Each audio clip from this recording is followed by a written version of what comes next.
அந்த அரசருக்கு கவிதைகள் அப்படின்னா ரொம்பவே பிடிக்கும். அவரோட அரசவையில் புலவர்கள் பல பேர் வந்து கவிதைகள் பாடி பரிசு வாங்கிட்டு போயிட்டு இருப்பாங்க. அதே அரசவையில் ஒரு தலைமை கவிஞர் இருந்திருக்காரு. அவர் மிகச்சிறந்த கவிதைகள் எப்பயுமே சொல்லுவார். மன்னருக்கு அவரை ரொம்பவே பிடிக்கும்.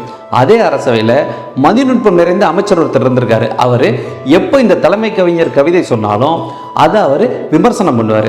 விமர்சனம் பண்ணி உள்ளே இருக்கிற விஷயத்தை எல்லாத்தையுமே அக்குவேர் ஆணிவேராக பிரித்து வச்சிருவார். அதை கேட்கும்போது மன்னர் வந்து கவிதை ஒரு பங்கு சிறப்பு அப்படின்னா அதை நீங்கள் விமர்சனம் செஞ்ச விதம் மிக மிக சிறப்பு அப்படின்னு அத்தனை பாராட்டையுமே அவருக்கு கொடுத்துருவார். அதனால் எப்பயுமே இந்த தலைமை கவிஞருக்கு இந்த அமைச்சரை சுத்தமாக பிடிக்காது. அவர் தூங்கும் போது கூட இந்த அமைச்சர் வந்து விமர்சனம் பண்ணுற மாதிரியே அவருக்கு தோணிட்டு இருந்திருக்கு. ஒரு நாள் அரசவையில் அரசர் சொல்லியிருக்காரு, என்னோட பிறந்த நாளை முன்னிட்டு ஒரு மாபெரும் கவிதை போட்டி ஒன்று நடத்த போகிறோம். இதுக்கு வெளிநாட்டிலேருந்தும் நமக்கு போட்டியாளர்கள் வரப்போகிறாங்க, அதனால் எல்லாருமே தயாராக இருந்துங்க அப்படின்னு சொல்லிட்டு தலைமை கவிஞரை பார்த்துருக்காரு. தலைமை கவிஞர் நேராக இந்த அமைச்சரை பார்த்துருக்காரு. அமைச்சர் குனிஞ்ச தலை நிமிராமல் அப்படியே உட்காந்துட்டு இருந்திருக்காரு. இதில் கலந்துக்கலாமா வேண்டாமா அப்படின்னு தலைமை கவிஞர் ரொம்ப யோசிச்சிருக்காரு. ஏன்னா என்ன நம்ம சொன்னாலும் கண்டிப்பாக விமர்சனம் பண்ணுறேன் அப்படிங்கிற பேரில் நம்ம சொல்கிறதை கெடுக்க போகிறார் இவர் அப்படின்னு யோசிச்சுட்டே இருந்திருக்காரு. போட்டிக்கான அந்த நாள் வந்திருக்கு. வெளிநாட்டை சேர்ந்த பல கவிஞர்கள் வந்து கவிதைகள் சொல்லி பாராட்டையும் பெற்றுட்டு இருந்திருக்காங்க. கடைசியாக இந்த தலைமை கவிஞர் சரி நம்ம போவோம் அப்படிங்கிற மாதிரி வந்து இவர் ஒரு ரொம்ப அற்புதமான கவிதை ஒன்று சொல்லியிருக்காரு. அத்தனை பேருமே அதை வெகுவாக பாராட்டியிருக்காங்க, மன்னர் உட்பட.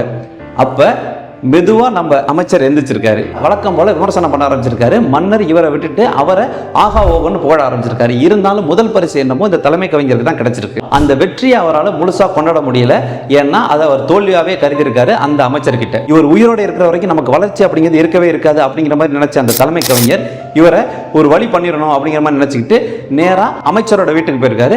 அமைச்சர் அவரோட மனைவியோட பேசிட்டு இருக்காரு. மனைவி கேட்டிருக்காங்க, இன்னைக்கு நடந்த கவிதை போட்டியில் யாருங்க ஜெயிச்சது? வேற யார் ஜெயிப்பா? நம்மளோட தலைமை கவிஞர் தான். அவரை பேர் கவிதை சொல்றதுக்கு வேற யார் இருக்கா?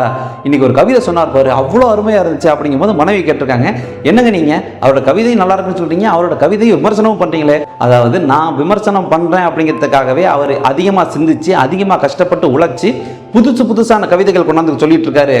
அதனால தான் இன்னைக்கு தேதிக்கு உலகத்திலேயே அவரை விட மிகச்சிறந்த கவிஞர் அப்படிங்கிறவர் யாருமே கிடையாது. நான் இப்படி விமர்சனம் பண்ண அவர் வளர்ந்துகிட்டு இருக்காரு அப்படி சொல்லும் போது இதை கேட்டுட்டு இருந்த இந்த தலைமை கவிஞருக்கு மனசு ஒரு மாதிரி ஆயிடுச்சு. நேராக உள்ள வந்துட்டு என்னை மன்னிச்சிருங்க, நீங்க இந்த எண்ணத்தோட தான் பண்றீங்கிறது எனக்கு தெரியாம போச்சு அப்படிங்கும் போது இவர் சிரிச்சுட்டே சொல்லியிருக்காரு, நீங்க இதை தெரிஞ்சுக்கிட்டாலும் பரவாயில்ல, உங்களோட கவிதைகளை விமர்சனம் பண்றதை நான் நிறுத்த மாட்டேன் அப்படின்னு சொல்லியிருக்காரு.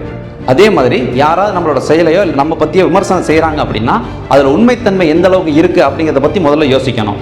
நாம் எது செஞ்சாலும் அது சரின்னு சொல்லிட்டு இருக்க நபர்கள் மட்டும்தான் நம்மளை சுற்றி இருக்காங்க அப்படின்னா நமக்கு மகிழ்ச்சியாக இருக்கிற மாதிரி தெரியலாமே தவிர ஆனால் நம்மக்கிட்ட இந்த வளர்ச்சி அப்படிங்கிறது சுத்தமாக இருக்காது.